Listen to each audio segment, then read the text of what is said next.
Hello and welcome to pendulum video. आज हम इस वीडियो में आपके लिए लेके आए हैं CDS 1 2020 के मैथ्स के सेट ए के सॉल्यूशन। और इस वीडियो में हम क्वेश्चन नंबर 26 to 50 देखेंगे। 1 to 25 हम प्रीवियस वीडियो में देख चुके हैं। तो चलिए अब हम स्टार्ट करते हैं क्वेश्चन नंबर 26 से। तो ये क्वेश्चन कह रहा है what is the point on the XY plane satisfying, और दो इक्वेशन गिवन है 5x + 2y = 7xy and 10x + 3y = 8xy। चलिए अब हम इस क्वेश्चन को देखते हैं कैसे अप्रोच करना है। सबसे पहले तो हमने इसमें देख लिया दो वेरिएबल हैं xy और दो इक्वेशंस हैं, तो बहुत इजी क्वेश्चन यहीं पे बन गया। दो वेरिएबल दो इक्वेशन, क्वेश्चन सॉल्व हो जाएगा इजीली। तो हम सबसे पहले इक्वेशन लिख लेते हैं 5x + 2y = 7xy, और दूसरी इक्वेशन गिवन है 10x + 3y = 8xy। ठीक है, ये इक्वेशन हो गई। अब बहुत ही बेसिक सा मेथड होता है, बचपन से हम करते आ रहे हैं इक्वेशन सॉल्व करने का। यहाँ पे आप देख रहे हो 5 है, यहाँ पर 10 है। ठीक है, अगर हम इस इक्वेशन को 2 से मल्टीप्लाई कर देंगे पूरी इक्वेशन को, तो यहाँ पे 10 बन जाएगा। और फिर हम इसको सब्ट्रैक्ट कर सकते हैं, तो क्या बचेगा, x वाला वेरिएबल यहाँ से कैंसिल आउट हो जाएगा और यहाँ पे हमें कुछ वैल्यू बचेंगी जिससे कि हम आंसर निकाल सकते हैं। तो चलिए मल्टीप्लाई कर देते हैं। तो ये हो गया 10x + 4y = 14xy। अब हम इस इक्वेशन को सब्ट्रैक्ट कर देते हैं पूरी इक्वेशन को। ठीक है, तो यहाँ पे प्लस साइन है तो ये माइनस हो जाएगा प्लस का, और ये माइनस हो जाए, यहाँ भी प्लस है माइनस हो जाएगा। तो 10 में से 10 गया, कैंसिल आउट हो गया।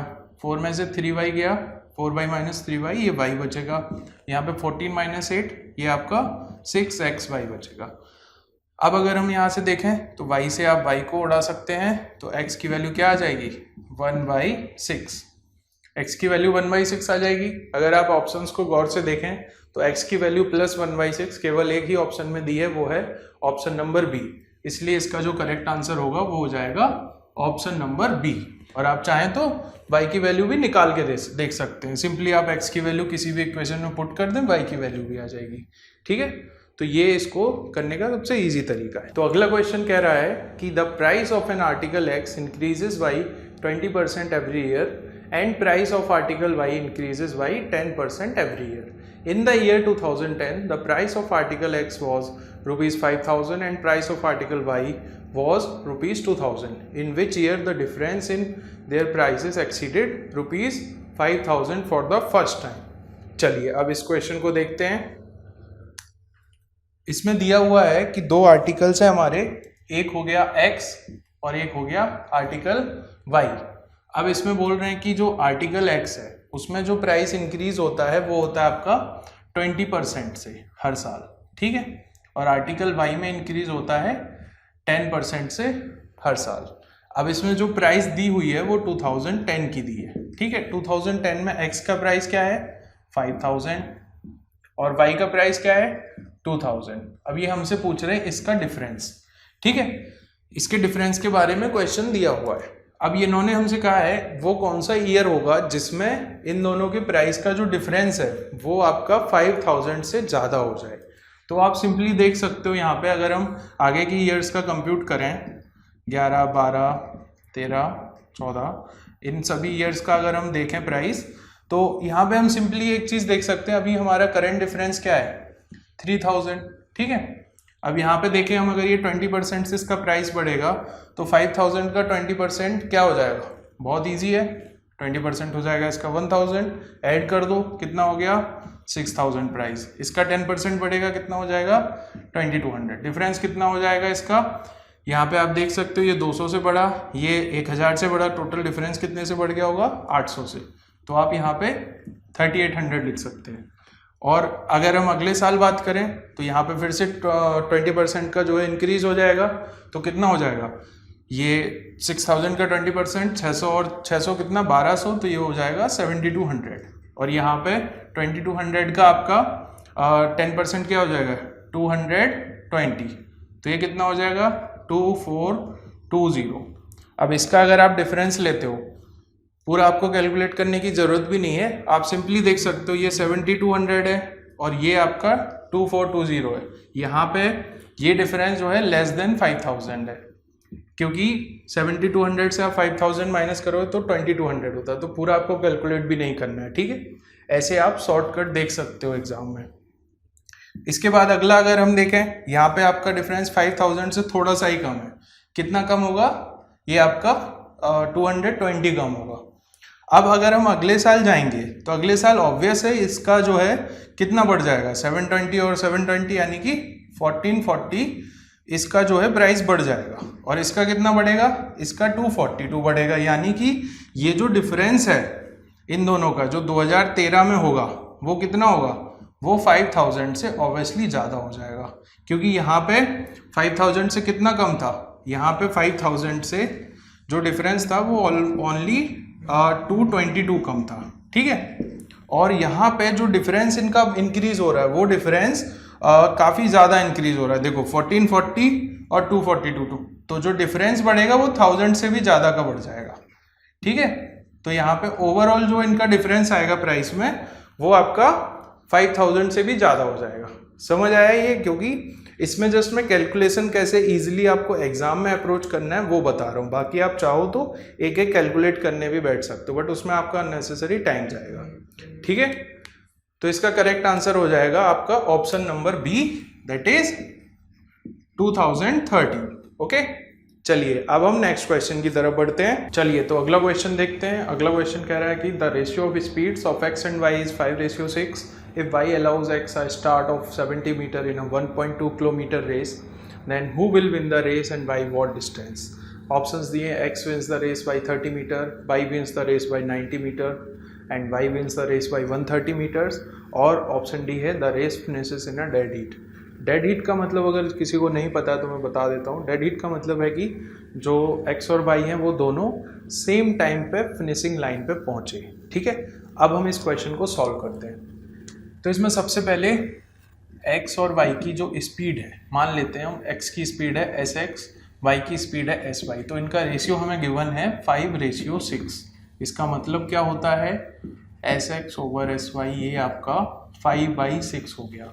अब इस क्वेश्चन में कह रहे हैं कि जो रेस है पूरी वो आपका 1200 मीटर की है, ठीक है। ये जो डिस्टेंस है ये आपका 1200 मीटर है। अब जो है भाई मान लीजिए स्टार्ट कर रहा है यहाँ से, जो गिवन है क्वेश्चन में, उसने क्या कहा, एक्स से बोला भाई तुम आगे खड़े हो जाओ, 70 मीटर का उसको स्टार्ट दे दिया। ये जो डिस्टेंस है वो 70 मीटर है, ठीक है। तो एक्स से जो ये फिनिशिंग लाइन है, ये x से जो है वो 1200 में से आप 70 माइनस कर दो तो कितना बचेगा? ये बचेगा 1130 मीटर, ठीक है। तो x को जीतने के लिए क्या करना है? जैसी रेस स्टार्ट हुई x को 1130 मीटर चलना है और y को 1200 मीटर चलना है x के 1130 मीटर चलने से पहले, ठीक है। तो अब यहाँ पे अगर हम देखें, मान लीजिए टाइम t = 0 पर रेस हमारी स्टार्ट हो गई, ठीक है। अब ये दोनों दौड़ रहे हैं अपनी स्पीड्स पे, और यहाँ पे कोई जो फिनिशिंग लाइन है उस पे x या y जो भी पहुँचेगा वो हम देखते हैं। अभी कोई एक पहुँच गया, ठीक है, टाइम t = t पे, टाइम t पे कोई बंदा यहाँ पे x या y में से पहुँच गया, तो उस मोमेंट को मैं कह सकता हूँ भाई रेस खत्म हो गई। उस पॉइंट पे जो भी दूसरा कोई होगा वो जितना डिस्टेंस पे होगा उतने दूरी से जो है रेस जीत गया वो, ठीक है। ये बात समझ आई भाई? जो भी बंदा, मान लीजिए t = 0 पे रेस स्टार्ट हुई, x और y दोनों अपनी अपनी पोजीशन से दौड़ना स्टार्ट करें। अब टाइम t = t पर आपका x या y में से कोई भी एक, या अगर डेड हीट होगा तो दोनों उस फिनिशिंग लाइन पे पहुंच गए। अब हमें आइडेंटिफाई करना है कि कौन पहुंचा और जो दूसरा बंदा है वो कितना पीछे रह गया उस पर्टिकुलर टाइम पे। तो हम यहाँ पे बात करते हैं एक पर्टिकुलर टाइम t की, ठीक है। टाइम 0 से t तक टोटल कितना टाइम इंटरवल हुआ? t, ठीक है। अब मैं कहता हूँ ये जो टाइम t है उसको मैं लिख सकता हूँ जो आपका डिस्टेंस ट्रेवल किया होगा x ने अपॉन स्पीड ऑफ y। बहुत सिंपल, उसी से ड्राइव कर लिया मैंने भाई, speed = distance upon time. t को इधर ले गया, s को इधर ले आया, ठीक है। तो और मैं कह सकता हूँ कि भाई वही टाइम y के लिए भी सेम है, तो मैं कह सकता हूँ dy सॉरी यहाँ पे आएगा x, यहाँ पे आएगा dy ओवर sy। ठीक है, अब आप यहाँ पे देखो अगर, तो मैं यहाँ से लिख सकता हूँ dx over dy is equal to sx over sy। यहाँ पे आप देख रहे हो, ये हमने यहीं पे देख लिया था 5/6 है, तो भाई मैं लिख सकता हूँ dx upon dy is equal to 5/6। ये मेरे पास रेशियो आ गया। ठीक है, तो कोई भी एक पर्टिकुलर टाइम t में जितना डिस्टेंस x कवर करेगा और जितना डिस्टेंस y कवर करेगा, उसका रेशियो क्या होगा 5/6। आप सिंपली कह भी सकते थे, क्योंकि स्पीड और जो डिस्टेंस है वो डायरेक्टली प्रोपोर्शनल होता है, उससे भी डायरेक्ट ला सकते हो। ये जस्ट आपको टाइम के थ्रू समझाने के लिए मैंने पूरा यहाँ पे करा। अब अगर मैं कहूँ कि भाई मान लेते हैं कि x रेस जीता, अब यहाँ पे दो केसेस बनेंगे, x विंस या y विंस। ठीक है, तो अब इन दोनों केस को एनालाइज करते हैं।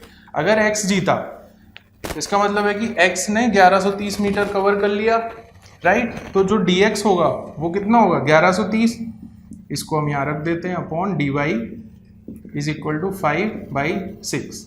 यहाँ से आपका dy कितना निकल के आएगा, ये आप 5 से इसको काट सकते हो, 2 1 3 13 3 0 6, तो 6 6 36, 6 2 12 प्लस 3 15, 12 प्लस 1 13। तो अगर x रेस जीतता है, या कह लें x जितनी देर में 1130 मीटर कवर करता है, उतनी देर में y जो है 1356 मीटर कवर करेगा, यानी फिनिशिंग लाइन से कहीं आगे पहुंच जाएगा वो। ठीक है, तो इसका मतलब हमें ये पता चल गया कि x के फिनिशिंग लाइन पे पहुंचने से पहले y फिनिशिंग लाइन पे पहुंच चुका है। अब हम कह सकते हैं कि y ने जो डिस्टेंस कवर किया है वो कितना करा है, total 1200।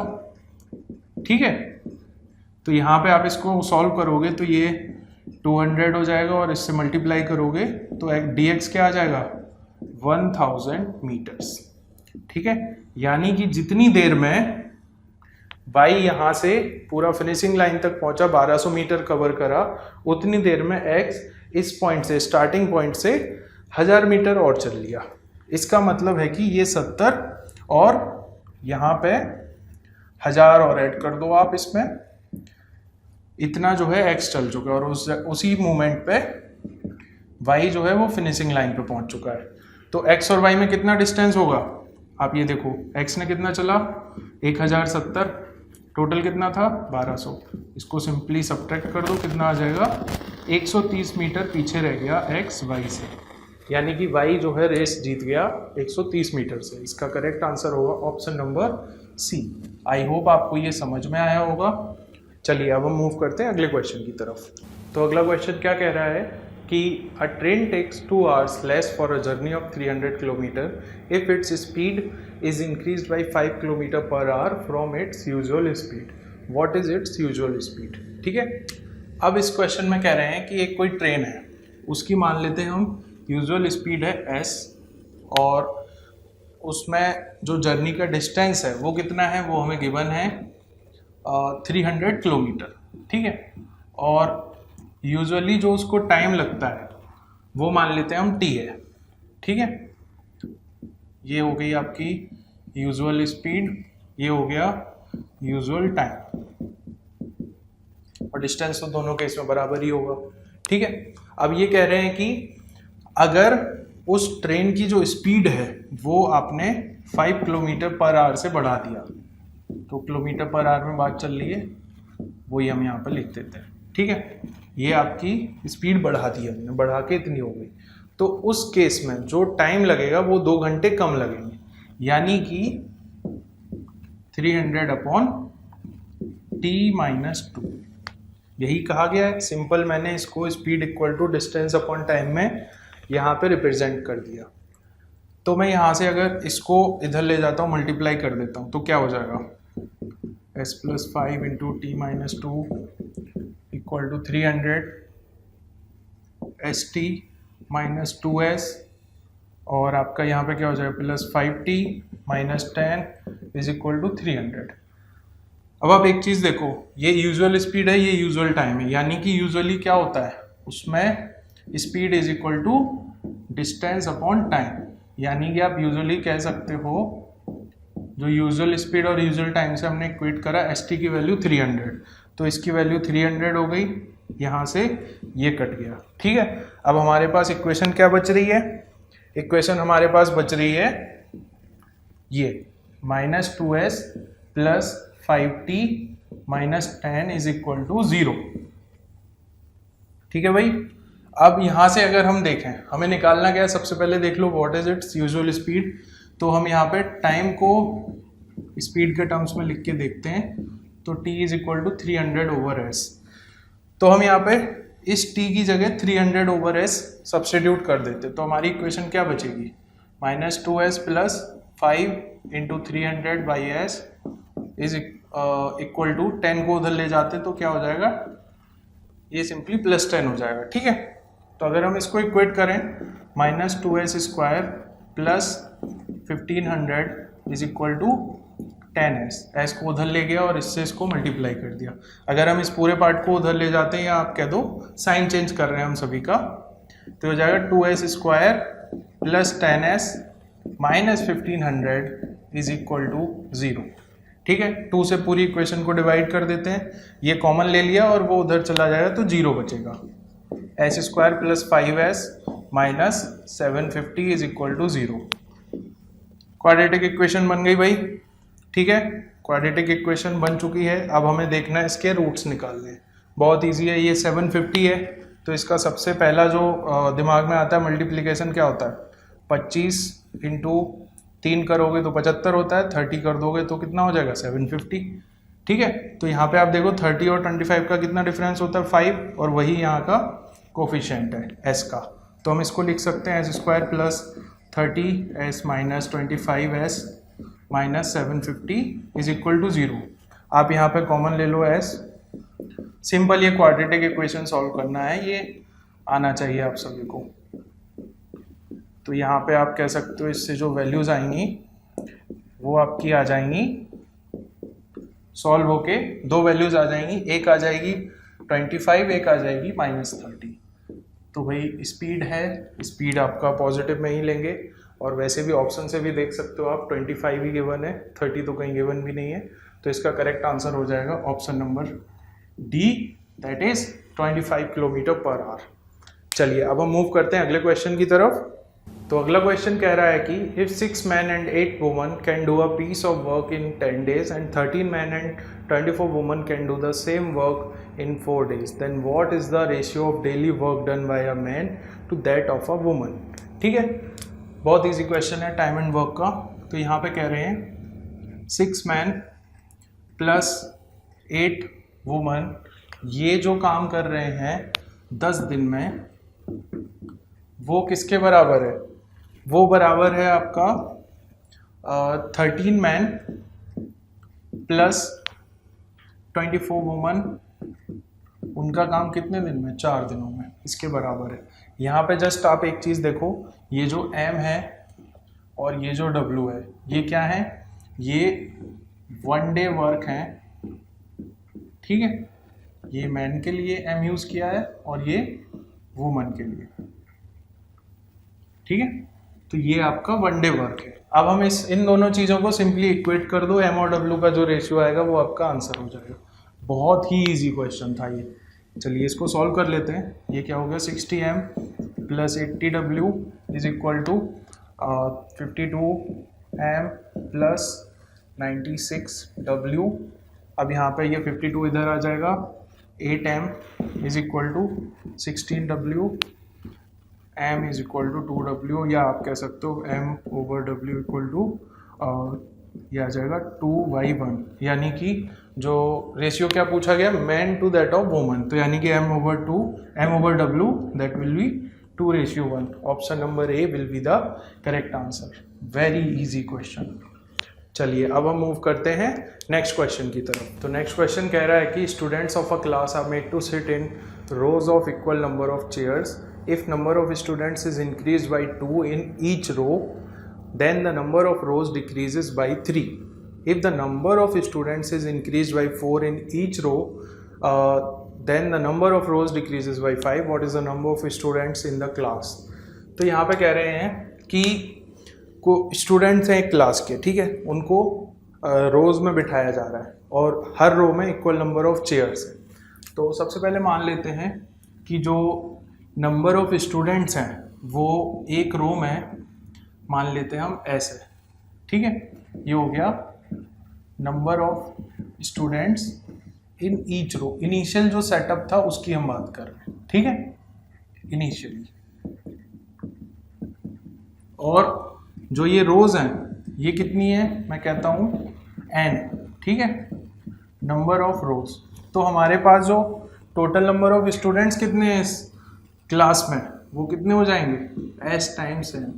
This is total number of students, ठीक है, ये आपका टोटल नंबर ऑफ स्टूडेंट्स हो गया। अब इसमें कह रहे हैं कि अगर हम number of students each row में वो हम बढ़ा देते हैं 2 से, ठीक है, और तो उस केस में क्या होगा कि जो नंबर ऑफ रोज हैं वो क्या हो जाएंगी, डिक्रीज बाई 3, ठीक है। अब अगर हम number of students in each row, जो एक नया सेटअप आया उसमें, और नंबर ऑफ रोज उसको मल्टीप्लाई करेंगे तो ये तो भाई नंबर ऑफ स्टूडेंट्स के बराबर ही रहेगा ना। नंबर ऑफ स्टूडेंट्स थोड़ी ना क्लास में प्लस माइनस हो रहे हैं, समझ रहे हैं बात को, ठीक है। अब हम देखते हैं जो दूसरा सेटअप है, ये था फर्स्ट केस जो हमें गिवन है, ठीक है। अब सेकंड केस में कह रहे हैं कि भाई अगर हम नंबर ऑफ स्टूडेंट्स 4 से बढ़ा देते हैं ईच रो में, तो हमारी नंबर ऑफ रोज कितनी कम हो जाएंगी, 5 से कम हो जाएंगी, n-5। तो ये क्या हो जाए, Sn हो जाएगा, ठीक है। तो ये हमारे को इक्वेशन गिवन है 2। अब हम इनसे 2 इक्वेशन निकाल लेते हैं। सबसे पहले इस वाले से देखते हैं, मल्टीप्लाई करके देख लो आप, Sn -3s + 2n - 6 is equal to Sn। Sn से Sn कैंसिल आउट हो जाएगा, क्या इक्वेशन बचेगी, -3s + 2n is equal to 6। ये -6 को मैं उस तरफ ले गया, ठीक है। तो ये हमारी इक्वेशन नंबर 1 कह सकते हो आप। अब हम इस इक्वेशन को देखते हैं, ये क्या बचेगी भाई, Sn -5s + 4n - 20 is equal to Sn। Similarly यहाँ Sn से Sn कट गया, ये क्या बचेगी, -5s + 4n is equal to 20। ये हमारी इक्वेशन नंबर 2 हो गई। अब यहाँ पे आप गौर से देखो, ये 4n है, ये 2n है। अगर मैं इस इक्वेशन को 2 से मल्टीप्लाई कर दूं और फिर इस इक्वेशन को सब्ट्रैक्ट कर दूंगा तो ये n वाला वेरिएबल खत्म हो जाएगा, हमारे को s पता चल जाएगा, ठीक है। तो हम यहाँ से देख लेते हैं इसको। तो अगर हम इसको 2 से मल्टीप्लाई कर देते हैं तो क्या आ जाएगा, -6s + 4n is equal to 12। और ये इक्वेशन क्या थी, -5s + 4n is equal to 20। इसको हम कर देते हैं माइनस, तो ये क्या बचेगा, प्लस हो जाएगा sign, minus minus plus minus, और ये प्लस का माइनस हो जाएगा। तो -6s + 5s क्या बचेगा, -s, 4n से 4n गया, 12 - 20 विल बी -8। तो s की वैल्यू क्या आ जाएगी, s की वैल्यू आ गई 8, ठीक है। अगर हम इस इक्वेशन में s को 8 पुट कर देते हैं तो क्या आएगा हमारे पास, इसमें आ जाएगा -3 × 8 24 + 2n इज इक्वल टू 6। तो 2n की वैल्यू क्या हो जाएगी, -24 उधर गया 30, n की वैल्यू हो गई 15। तो भाई n की वैल्यू आ गई 15। टोटल नंबर ऑफ स्टूडेंट्स कितने थे, s टाइम्स n, यानी कि 8 × 15, यानी कि टोटल नंबर ऑफ स्टूडेंट्स कितने हो जाएंगे आपके 120, यानी कि option number D will be the correct answer. Option number D will be the correct answer to this question. चलिए अब हम मूव करते हैं अगले क्वेश्चन की तरफ। तो अगला क्वेश्चन देख लेते हैं। अगला क्वेश्चन कह रहा है, a sum was put at simple interest at certain rate for 2 years. Had it been put at 1% higher rate of interest, the simple interest that would have been fetched would have been ₹24 more. तो इस case में पूछ रहे हैं what is the सम। तो इस question को देखते हैं, बहुत ही इजी क्वेश्चन है। अगर केस 1 मान लेते हैं, कोई भी सम P है उसको हमने 2 साल के लिए रेट ऑफ इंटरेस्ट R पे दिया, तो हमारे को मान लेते हैं हम SI1 हमको इंटरेस्ट मिला। केस 2 हो गया, सम P है 2 साल के लिए दिया, rate of interest R+1, SI2 हो गया। तो अब इसमें बोला गया है कि SI2 माइनस SI1 ये जो है ₹24, यानी कि जो सिंपल इंटरेस्ट जो सेकंड केस में मिलेगा R+1 इंटरेस्ट पे, वो ₹24 ज़्यादा होगा। सबको पता है भाई, बेसिक सा फॉर्मूला है, SI क्या होता है PRT/100, उसी को अप्लाई कर देते हैं यहाँ। SI2 क्या होगा, P और R क्या है R+1 और टाइम क्या है 2 years upon 100 minus PR into 2 upon 100 is equal to 24। ठीक है, 100 दोनों में कॉमन है, नीचे LCM आ जाएगा तो 100 उस साइड चला जाएगा। तो इसको क्या लिख सकते हो आप, P into R+1 times 2 minus P into R into 2 is equal to 2400। अगर हम इसको मल्टीप्लाई करेंगे तो आप इसको बोल सकते हो 2PR प्लस ये हो जाएगा आपका 2P minus 2PR is equal to 2400। ये यहाँ पे कैंसिल आउट हो गया, ये आ गया 2 times P is equal to 2400। तो यहाँ पे P की वैल्यू क्या आ जाएगी, P की वैल्यू आ जाएगी ₹1200। तो ये आपका हो जाएगा करेक्ट आंसर। तो इस क्वेश्चन का करेक्ट आंसर हो जाएगा ऑप्शन नंबर डी। ठीक है, this will be the correct answer. चलिए अब हम मूव करते हैं अगले क्वेश्चन की तरफ। तो चलिए अगला क्वेश्चन देखते हैं। अगला क्वेश्चन कह रहा है कि the population of 2 villages is 1525 and 2600 respectively. If the ratio of male to female population of the first village is 27:34 and that in second village is 6:7, then what is the ratio of male to female population of these 2 villages taken together? तो भाई यहाँ पे given है, मान लेते हैं एक village X है और एक विलेज Y है। एक विलेज में जो टोटल पॉपुलेशन में वो है 1525 और एक विलेज में है 2600। ठीक है, अब हमसे क्वेश्चन में पूछ रहे हैं कि इन दोनों विलेज की पॉपुलेशन अगर कंबाइन कर दें तो इसमें male to female, man to woman जो पॉपुलेशन है उसका क्या रेशियो होगा। क्वेश्चन में फीमेल दिया है, so let us use F here. So इसका रेशियो पूछा गया है। ठीक है, अब विलेज एक्स में जिसकी पॉपुलेशन 1525 है उसमें हम को दिया हुआ है कि जो मेल टू फीमेल पॉपुलेशन का रेशियो है वो इस विलेज में दिया है 27:34 और इस वाले विलेज में दिया हुआ है 6:7। ओके, अब इसको सॉल्व कर लेते हैं हम सिंपली। यहाँ पे अगर हम मेल की पॉपुलेशन देखें तो मेल की पॉपुलेशन यहाँ पे क्या हो जाएगी, इन 27/27 प्लस 34, तो मल्टीप्लाई कर देंगे इसको 1525 से, और यहाँ पे क्या हो जाएगा 6/6 प्लस 7 इंटू 2600। अगर हम इसको देखें तो क्या हो जाएगा 27/61 इंटू 1525 और ये हो जाएगा 6/13 इंटू 2600। तो ये तो बहुत इजी है, 200 और ये कितना हो जाएगा हमारा 1200 हो जाएगा। ठीक है, और इस वाले विलेज में फीमेल की पॉपुलेशन कितनी हो जाएगी, वो हो जाएगी आपकी 2600 minus 1200, that would be 1400। Okay, और इस वाले में अगर हम देखें 61 से इसको डिवाइड करके देखते हैं तो ये 2 टाइम्स पहले कर लेते हैं, तो ये हो जाएगा 122 और फिर 30 बचेगा 305, तो ये 25 टाइम्स हो जाएगा। अब इसको हम मल्टीप्लाई कर लेते हैं 27 इंटू 25, तो 25 का स्क्वायर तो आपको पता ही है 625, और 2 बार और कर लो मल्टीप्लाई 50, तो ये हो गया 675।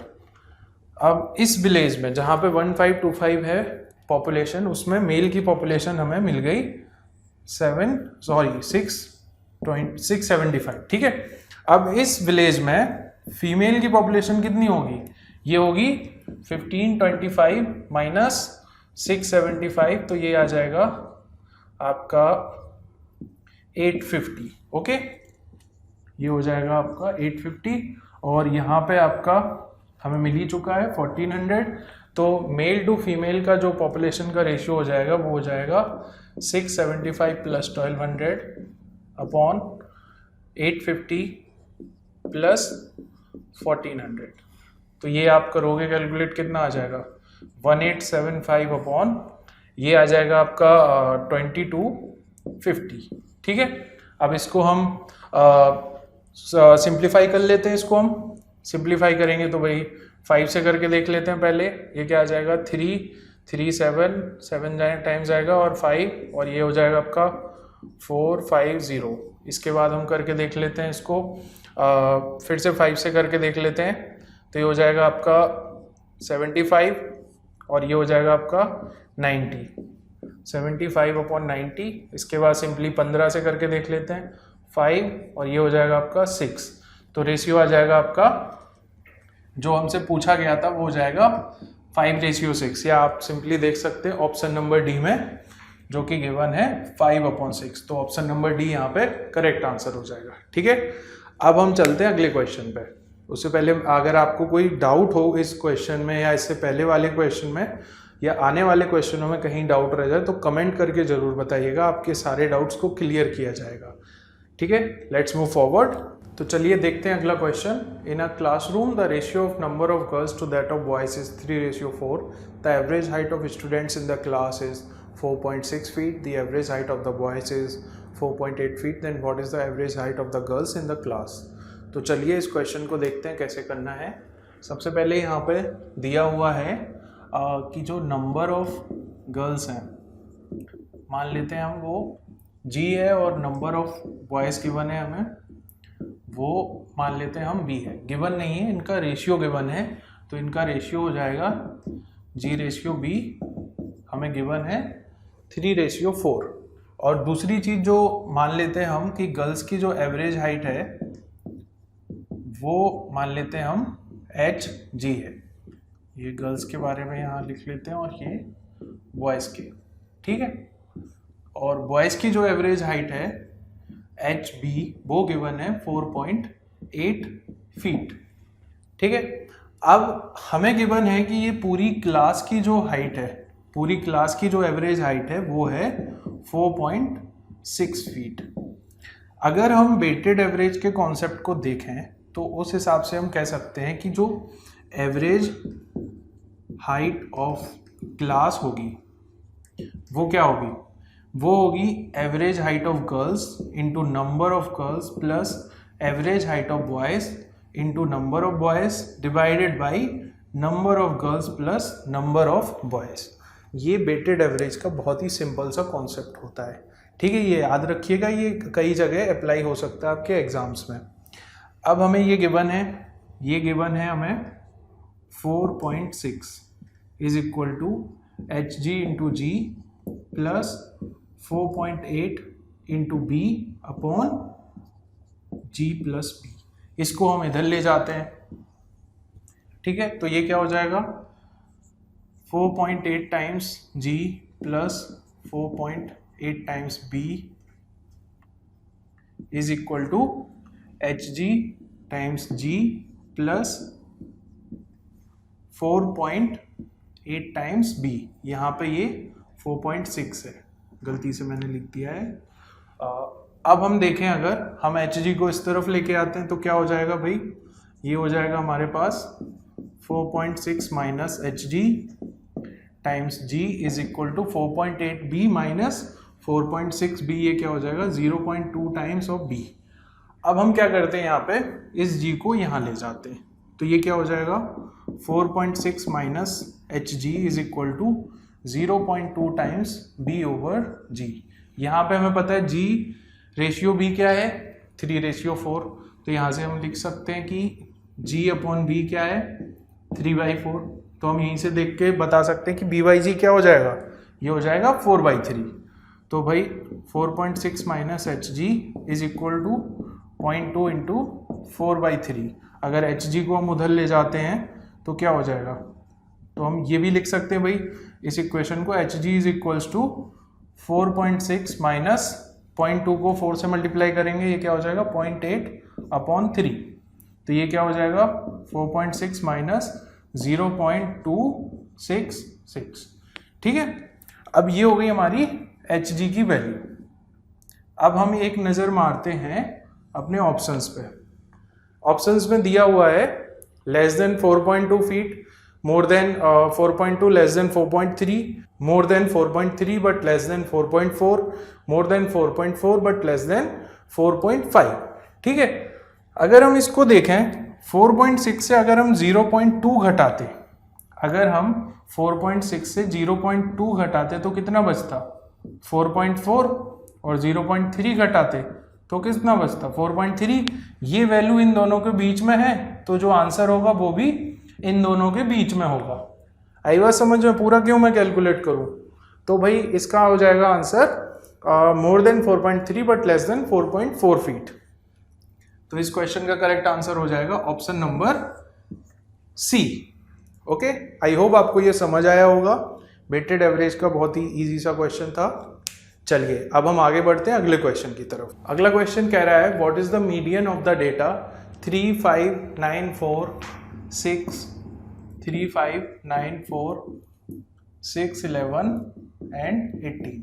अब यहाँ पे मीडियन पूछा गया, बहुत इजी क्वेश्चन है, विद इन सेकेंड्स हो जाएगा। सबसे पहले मीडियन निकालने के लिए क्या करते हैं भाई, असेंडिंग ऑर्डर में अरेंज कर लेते हैं 3, 4, 5, 6, 9, 11, 18। अब यहाँ पे आप देख लो नंबर ऑफ डिजिट्स कितनी है, नंबर ऑफ डेटा पॉइंट्स कितने हैं, 1, 2, 3, 4, 5, 6, 7 है। 7 जो है नंबर ऑफ टर्म्स हो गया, तो ये 7 जो है ऑड है, और ऑड के केस में क्या होता है मीडियन का फॉर्मूला, ये होता है n क्या होता है number of digits plus 1/2 and plus 1/2th term जो होता है वो मीडियन होता है उस डेटा का। तो इसमें क्या हो जाएगा 7 + 1 8/2, ये हो जाएगा आपका 4th टर्म जो होगा वो आपका मीडियन हो जाएगा, यानी कि 3, 4, 5, 6, 6 will be the median. Correct answer will be option A. Okay, तो ये बहुत ही इजी क्वेश्चन था। एक चीज और मैं यहाँ पे बता देता हूँ, जब इवन नंबर होते हैं, जब इवन नंबर ऑफ टर्म्स होते हैं, तो उस केस में जो मीडियन होता है, मान लें n नंबर ऑफ टर्म्स हैं, तो क्या होगा median n/2th term plus n/2 plus 1th term का एवरेज, ये होता है इवन नंबर ऑफ टर्म्स के केस में मीडियन। ठीक है, आई होप आपको ये समझ आया होगा, और आपको ये क्वेश्चंस अगर समझ आ रहे हैं, अच्छा लग रहा है वीडियो, तो वीडियो को लाइक करें, कमेंट भी करें, और हमारे चैनल पेंडुलम मीडिया को सब्सक्राइब भी करें। चलिए इसी के साथ अब हम अगले क्वेश्चन पे बढ़ते हैं। नेक्स्ट क्वेश्चन क्या कह रहा है कि in a pie diagram there are 3 sectors, if the ratio of the angles of the sectors is 1:2:3, then what is the angle of the largest sector. तो भाई बहुत ही ईजी क्वेश्चन है ये भी। CDS में जो है कॉन्सेप्ट बेस्ड क्वेश्चंस आते हैं मोस्टली, तो आप अपने बेसिक्स को स्ट्रॉन्ग रखिए, आप ज़्यादा से ज़्यादा क्वेश्चन सॉल्व कर सकते हैं, पूरे क्वेश्चन सॉल्व कर सकते हैं आपको बस बेसिक्स पता होने चाहिए चीज़ों के, और आप कैलकुलेशन हो गए, ट्रिक्स हो गए, वो तो आप प्रैक्टिस के साथ सीख सकते हैं। चलिए अब हम देखते हैं, कोई भी पाई चार्ट होता है, या सॉरी पाई डायग्राम होता है, तो भाई उसमें जो भी एंगल होता है, कितने भी इसके मैं डिवीज़न कर दूं, उन सभी का जो सम होगा वो कितना होगा 360 डिग्री। ठीक है, अब यहाँ पे क्या बोला गया है कि 1:2:3, यानी कि 3 सेक्टर में डिवाइड किया है एक पाई डायग्राम को। पाई चार्ट भी बोल सकते हो आप, कोई भी मान लीजिए 1, 2, 3, ठीक है, x, y और z।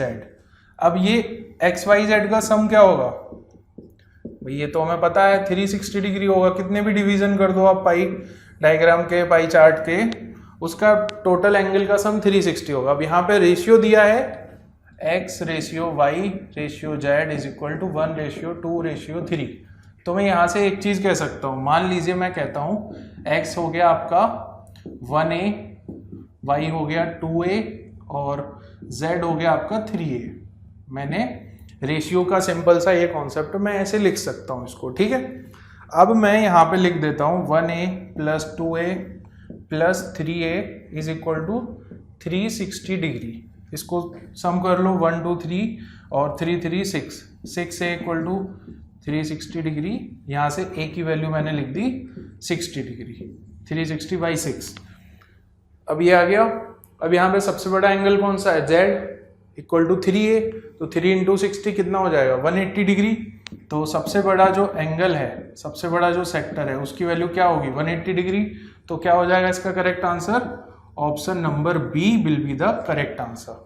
सिंपल सा देखो, अभी आपको लग रहा होगा कि ज़्यादा कैलकुलेशन कर रहे हैं, ज़्यादा टाइम लग रहा है। एग्जाम में आपको सिंपल ये कॉन्सेप्ट पता है, पाई डायग्राम का, सारे एंगल का सम 360 होता है, आप विद इन सेकेंड्स इसको सॉल्व कर सकते हैं। ठीक है, चलिए हम आगे बढ़ते हैं नेक्स्ट क्वेश्चन की तरफ। चलिए नेक्स्ट क्वेश्चन देखते हैं। नेक्स्ट क्वेश्चन कह रहा है the maximum marks in a test are converted from 250 to 50 for the purpose of an internal assessment.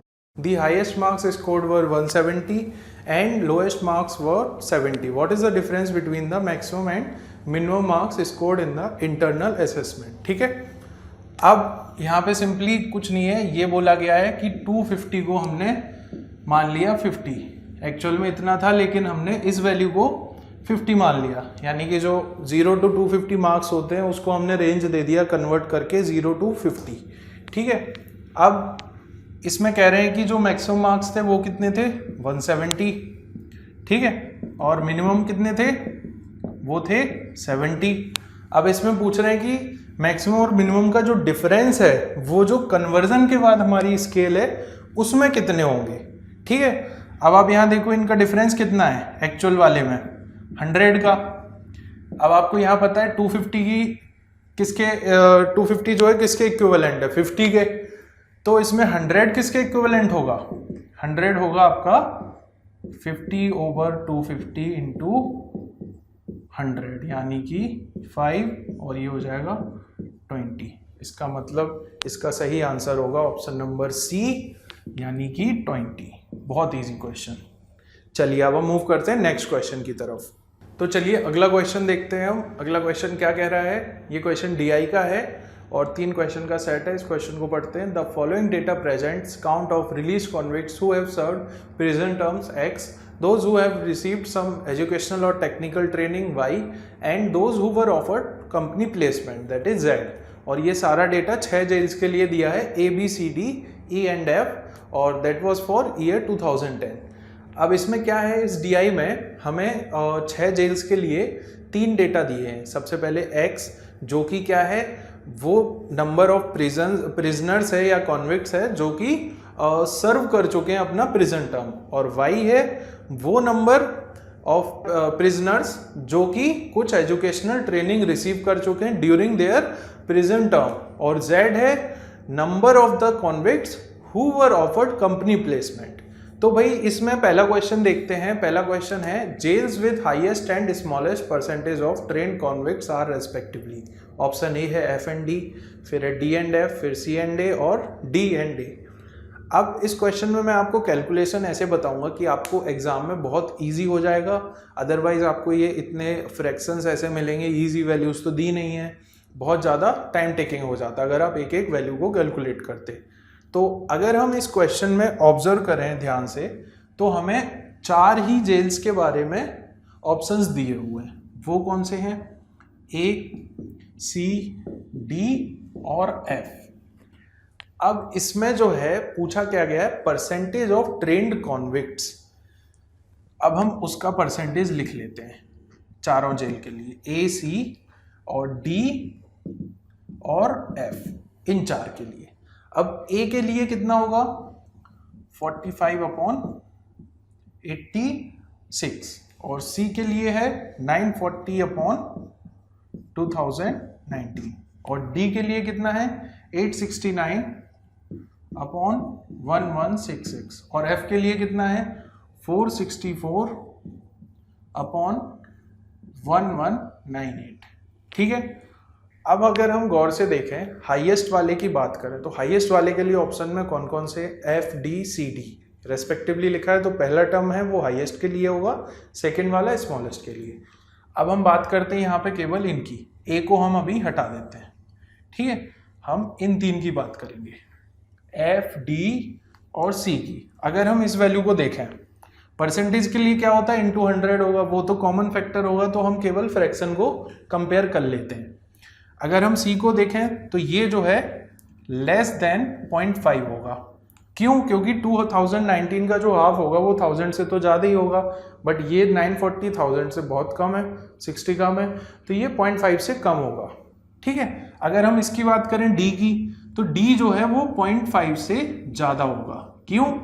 क्योंकि यहाँ 869 है और 1166 है। 1166 का हाफ जो है अप्रोक्सीमेटली आपका 550 से 600 के बीच आता है, और ये जो है 869 उससे कहीं ज़्यादा है, ये 0.5 से ज़्यादा होगा। मैं एग्जैक्ट नहीं बता रहा हूँ जानबूझ के, क्योंकि आप इस तरीके से अप्रोच लगाएंगे तो आपका कैलकुलेशन बहुत इजी हो जाए, करना ही नहीं पड़ेगा, आप बस थोड़ा सा अंदाजा लगा के करेक्ट आंसर लगा सकते हैं। अब एफ की बात करें, एफ में क्या है 464/1198, ये जो है 0.5 से कम होगा, क्योंकि 1198 अप्रोक्सीमेटली 1200-600 के आसपास होगा, 599 इसका हाफ होगा, 464 उससे कम है, तो ये फ्रैक्शन जो है 0.5 से कम हो जाएगा।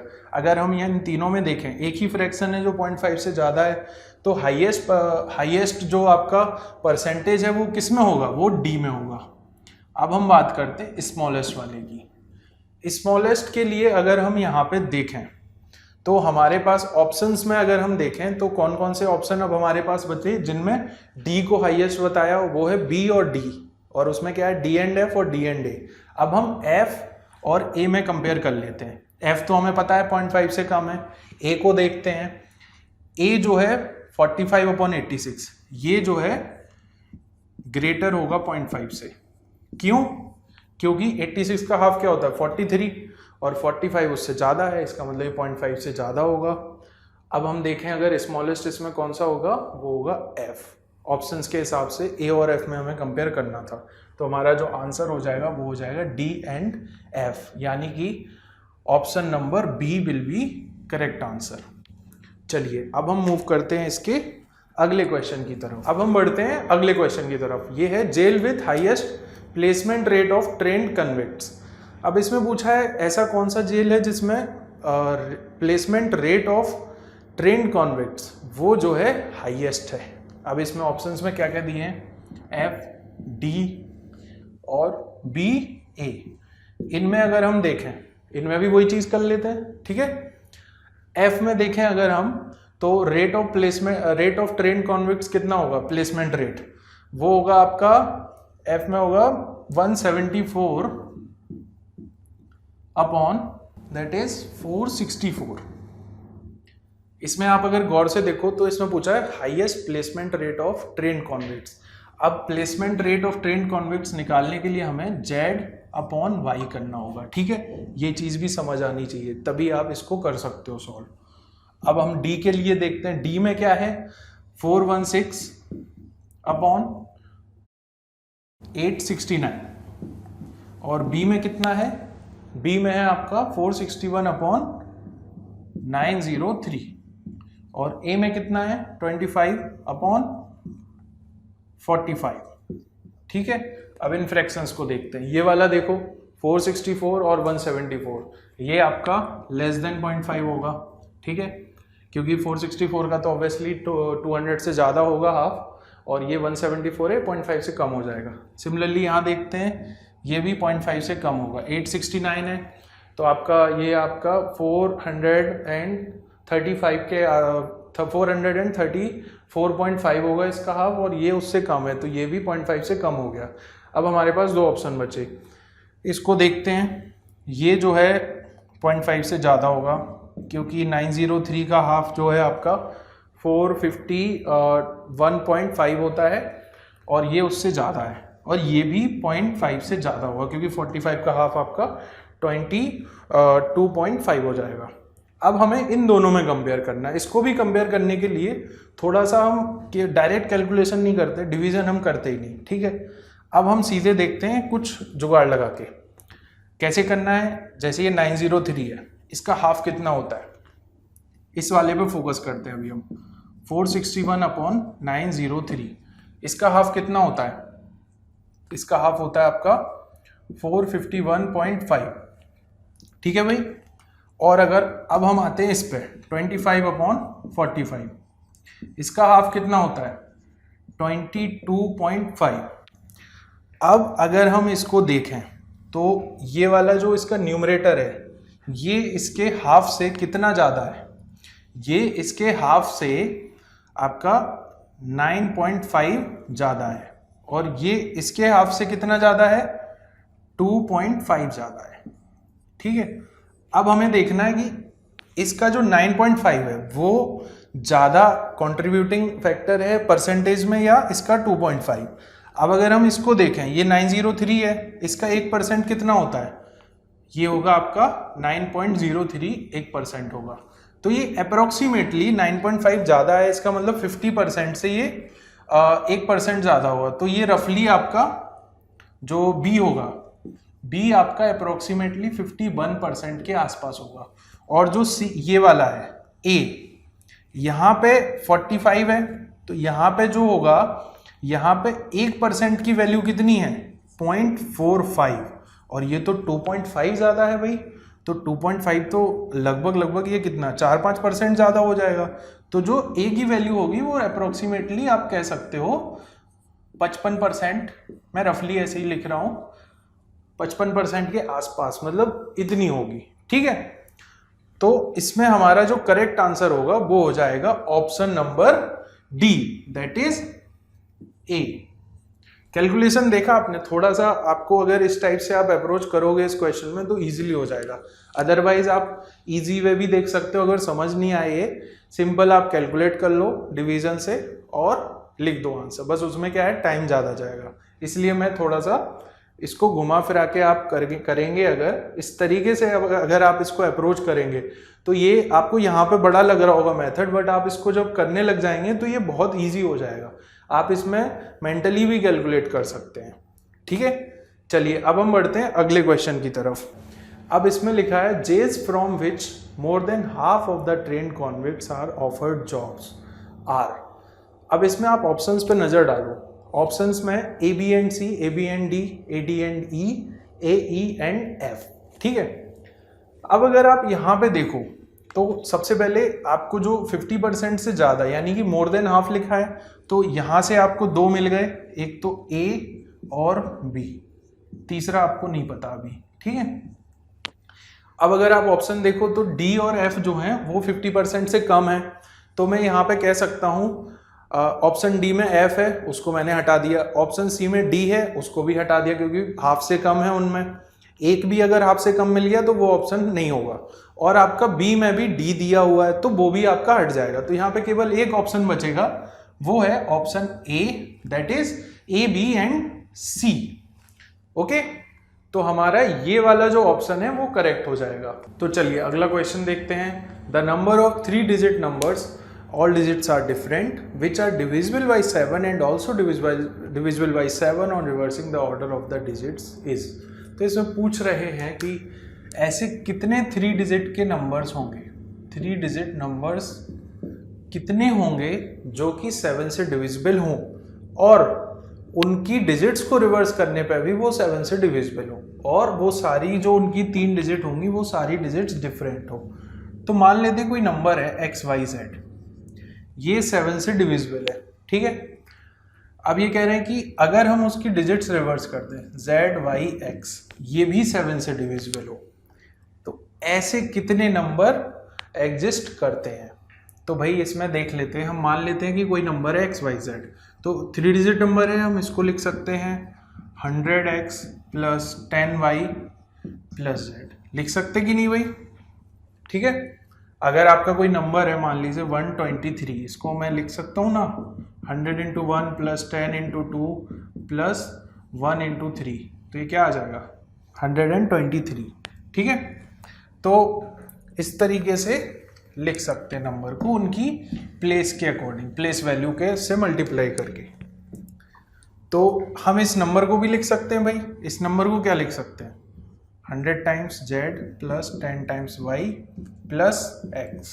ठीक है, अब ये जो नंबर है मेरा, ये 7 का मल्टीपल है, तो मैं कह सकता हूँ ये 7 टाइम्स कोई भी एक इंटीजर होगा जिससे मल्टीप्लाई करके ये वैल्यू मिल रही है।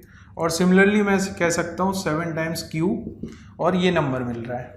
ठीक है, अब अगर मैं इनको सब्ट्रैक्ट कर दूँ तो क्या आ जाएगा 7 times p minus q is equal to, ये आपका 100x में से x चला गया तो कितना बचेगा 99x, और आपका z में से 100z गया तो माइनस 99z, और 10y में से 10y 0 बचेगा। तो भाई यहाँ पे आप देख सकते हो 7 टाइम्स ये कोई एक इंटीजर वैल्यू है is equal to 99 times x minus z। तो मैं यहाँ से ये कह सकता हूँ कि ये जो नंबर है 99 टाइम्स x माइनस z, ये 7 का मल्टीपल है ना, मल्टीपल ऑफ 7, यानी कि ये भी डिविजिबल है 7 से। अब आप यहां पे देखो 99 जो है वो तो 7 से डिविजिबल होता नहीं है, तो यहां पे x माइनस जेड जो है वो 7 से डिविजिबल होना ही पड़ेगा। ठीक है, तो अब हम यहां पे देख लेते हैं कुछ केसेस। x माइनस जेड जो है वो 7 से डिविजिबल है। ये सब क्या थे, x minus z, sorry x y z, ये सभी क्या थे, ये सिंगल डिजिट नंबर्स थे, 0 से लेके 9 तक कुछ भी हो सकते हैं, और ये सभी डिफरेंट होंगे। ठीक है, तो अब x माइनस जेड जो दो नंबर का डिफरेंस है वो 7 से डिविजिबल होना चाहिए। ऐसे कितने केसेस बन सकते हैं, एक तो बन सकता है आपका भाई 7 और 0 हो गया, 7 में से 0 जाएगा तो भाई 7 बचेगा, और एक हो सकता है आपका 9 और 2, है कि नहीं भाई, 9 में से 2 जाएगा 7 बचेगा। और सिमिलरली इनके रिवर्स भी पॉसिबल है, अगर आप 7 और 0 है, 0 7 रख लो, 2 और 9 रख लो, इसके अलावा और कोई केस ही नहीं बनेगा, क्योंकि 0 to 9 आपका यही पॉसिबल केसेस हैं जिनसे आपका x और z का जो डिफरेंस है, कोई भी दो नंबर का जो डिफरेंस है वो 7 का मल्टीपल होगा, या तो वो 0 आना चाहिए या 7 आना चाहिए। ठीक है भाई, समझ आया है क्वेश्चन, तो इसका जो आंसर होगा वो होगा 4, यानी कि ऑप्शन नंबर सी। चलिए अब हम चलते हैं अगले क्वेश्चन की तरफ। चलिए तो अब हम अगला क्वेश्चन देखते हैं। अगला क्वेश्चन क्या कह रहा है, find the number of possible integral values of x and y। Integral values बतानी है x एंड y की, जो कि सेटिस्फाई करती है इन चीजों को। कौन सी चीजें, 5x plus 9y is equal to 7, और आपका जो x और y की लिमिट दी हुई है वो है -500 से 500 तक। ठीक है, इन सभी कंडीशन को सेटिस्फाई करते हुए x और y की कितनी इंटीग्रल वैल्यूज पॉसिबल हैं ये हमको आइडेंटिफाई करना है। ये क्वेश्चन बहुत डिफिकल्ट लगा कई बच्चों को, कईयों से हुआ नहीं है। आज मैं आपको इसको बहुत ही बेहतरीन तरीके से बताने वाला हूँ। तो सबसे पहले हम देखते हैं 5x plus 9y equal to 7। ठीक है, अब मैं इसको क्या लिख सकता हूँ, x is equal to 7 minus 9y upon 5। Simple, मैंने x के टर्म्स में इक्वेशन लिख दी। ठीक है, अब अगर इस वैल्यू को 7 माइनस 9y अपॉन 5 को इंटीजर होना है तो क्या होना पड़ेगा, यूनिट डिजिट की जो वैल्यू है वो 0 या 5, तभी तो ये 5 से डिविजिबल होगा ना भाई।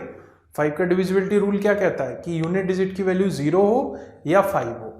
उससे मैंने ये चीज आइडेंटिफाई कर ली। अब मैं यहाँ पे देखता हूँ कि भाई y की अलग अलग वैल्यू पॉसिबल है भाई, -500 से लेके 500 तक जा सकता है भाई। अब उन वैल्यूज पे मैं देखता हूँ कि 7 माइनस 9y की क्या वैल्यू होगी। अगर आप एक बारी इसको सभी को करके देखोगे 0 से लेके 9 तक, तो आपको पता चलेगा कि अगर आप 0 पे करते हो तो ये जो है 7 रहेगा यूनिट डिजिट पे। मैं केवल इसकी यूनिट डिजिट की बात कर रहा हूँ, unit digit of 7 minus 9y। Similarly 1 कर लोगे तो आपका 7 माइनस 9, और सिमिलरली 2 करके देख लो, मतलब सारे करके देखोगे आपको पता चलेगा कि 3 और 8 पर 3 अगर है ये तो कितना होगा, 9 3 ज़ा 27, और आपका 7 माइनस 7 यूनिट डिजिट की जो वैल्यू होगी वो क्या होगी, 0 हो जाएगी। 8 पे क्या होता है 72, क्योंकि अगर आपको यहाँ पे 5 लाना है यूनिट डिजिट पे तो यहाँ पे 2 आना चाहिए 9y पे यूनिट डिजिट पे, तो ये हो जाएगा आपका यूनिट डिजिट पे 5, और बाकी आपकी जितनी भी जो भी आपकी 8 डिजिट और बची यहाँ पे y की, उन पे किसी पे नहीं आएगा।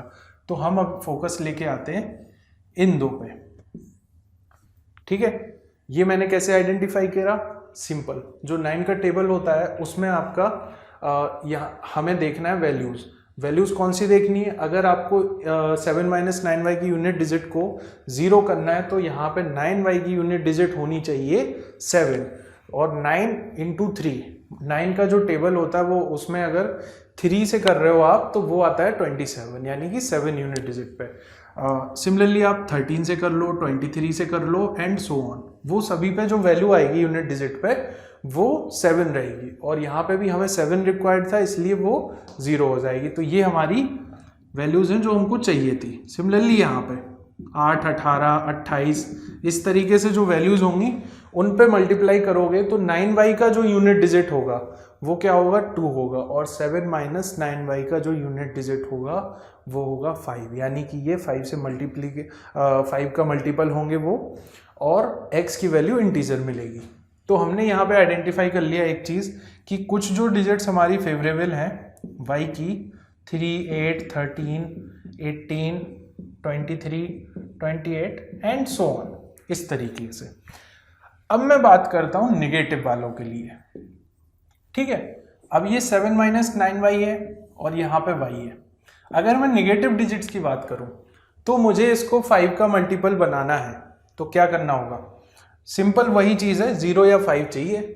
अब अगर निगेटिव में बात कर रहे हैं हम तो हमारा जो 9y है वो नेगेटिव आएगा, ठीक है भाई, ये समझ आ रहा है। 9y की जो वैल्यू होगी, अगर मैं यहाँ पे इसको 7 माइनस 3 कर दूंगा, यूनिट डिजिट वाली जो वैल्यू रहेगी, यानी कि आप प्लस कर रहे हो इफेक्टिवली, तो यहाँ पे मुझे देखना है कि जो 9y की यूनिट डिजिट है वो या तो 3 हो, या तो यहाँ पे देखो 9y की जो यूनिट डिजिट है वो या तो 3 हो या फिर क्या हो, इसको 5 बनाने के लिए इसकी यूनिट डिजिट को क्या होना चाहिए? 8 होना चाहिए। इन्हीं दो केस में आपका जो 7 माइनस 9y है वो 5 का एक मल्टीपल होगा। अब ये 3 किस केस में होगी? 9 का टेबल आपको पता ही होगा, उसमें ऐसी कौन सी वैल्यू होती है जिससे मल्टीप्लाई करने पे वो लास्ट में 3 दे देता है। 9 7 जा 63। तो ये जो माइनस की वैल्यूज हैं, -7, -17, -27, -37, इन वैल्यूज पे आपका यूनिट डिजिट दे देगा ये 3, और ये 7 माइनस 3 जब यूनिट डिजिट पे रहेगा, क्योंकि आप प्लस कर रहे हो, तो वो हो जाएगा 0। सिमिलरली 8 कब देता है? 8 कब देता है भाई? 8 देता है जब आप उसको 2 से करते हो, यानी कि तो ये यूनिट डिजिट पे दे देगा 5। यहां पे सब मैं यूनिट डिजिट की बातें कर रहा हूं, तो कंफ्यूज मत होना भाई, थोड़ा गौर से सुनो इस क्वेश्चन को, थोड़ा सा ट्रिकी क्वेश्चन था, काफी लोगों का गलत भी हुआ है। तो मैं यहाँ पे देखूं, अगर वैल्यूज का एक पैटर्न बन रहा है -2 और आपका यहाँ पे -7 और आपका -12, -17 एंड सो ऑन। कुछ आपको अभी ऑब्जर्व हो रहा है यहाँ पे मैंने ये क्यों लिखा इस तरीके से? भाई आप गौर से देखो, ये क्या है? 5 का एडिशन हो रहा है और ये एक अरिथमेटिक प्रोग्रेशन बन रहा है। -17, -12, -7, -2, 3, 8, 13, 18, 23, 28। तो हमारे को एक चीज़ तो पता चल गई कि भाई y की जो वैल्यूज़ हैं, इन वैल्यूज़ पे, इस अरिथमेटिक प्रोग्रेशन पे जो भी y की वैल्यूज़ लाई कर रही, उन वैल्यूज़ पर x की वैल्यू इंटीग्रल वैल्यू आ रही है। अब हम इसका फर्स्ट टर्म और लास्ट टर्म पता कर लेंगे तो हमारा सीधे सीधे हम बता देंगे कि इस AP में कितने नंबर ऑफ टर्म्स हैं, ठीक है। अगला स्टेप हमारा वही है। अब हम देखते हैं कि इस जो AP बनी है हमारी, उसका लास्ट टर्म और फर्स्ट टर्म हमें कैसे पता करना है, ठीक है भाई। आई होप आपको समझ आ रहा होगा ये क्वेश्चन अभी तक। अगर कुछ भी कंफ्यूजन है तो एक वीडियो मैंने केवल इस क्वेश्चन पर ही बनाई है, उसको भी आप जाके देख सकते हो, उसका लिंक आ रहा होगा यहाँ पे ऊपर, ठीक है। तो भाई ये हो गया आपका AP। अब मेरे को फाइंड करना है इसका लास्ट टर्म। तो मैं अगर यहाँ पे देखूं तो 5x हमारे को मिला 7 माइनस 9y।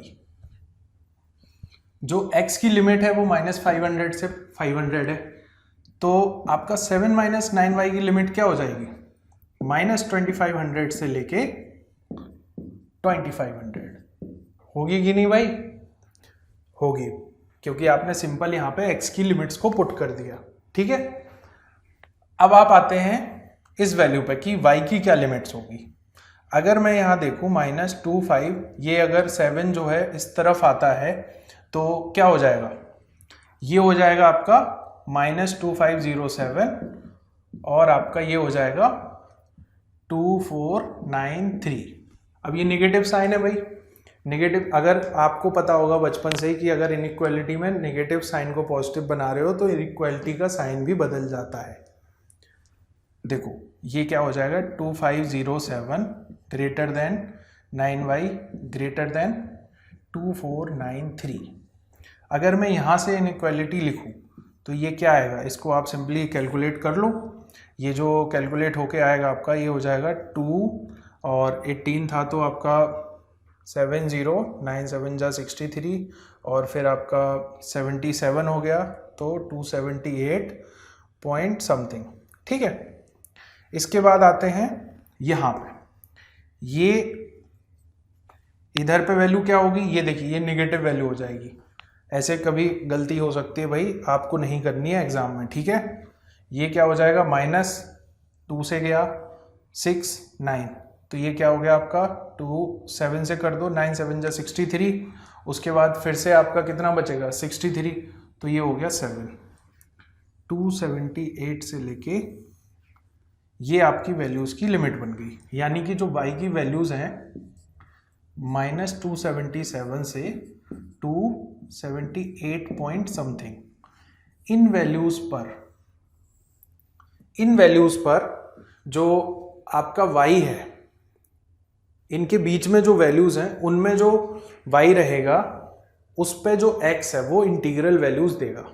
ठीक है, अब मैं यहाँ पे जो मेरे को फाइंडिंग्स मिली है मैं उनको जस्ट नोट डाउन कर देता हूँ और फिर आगे क्वेश्चन सॉल्व करता हूँ।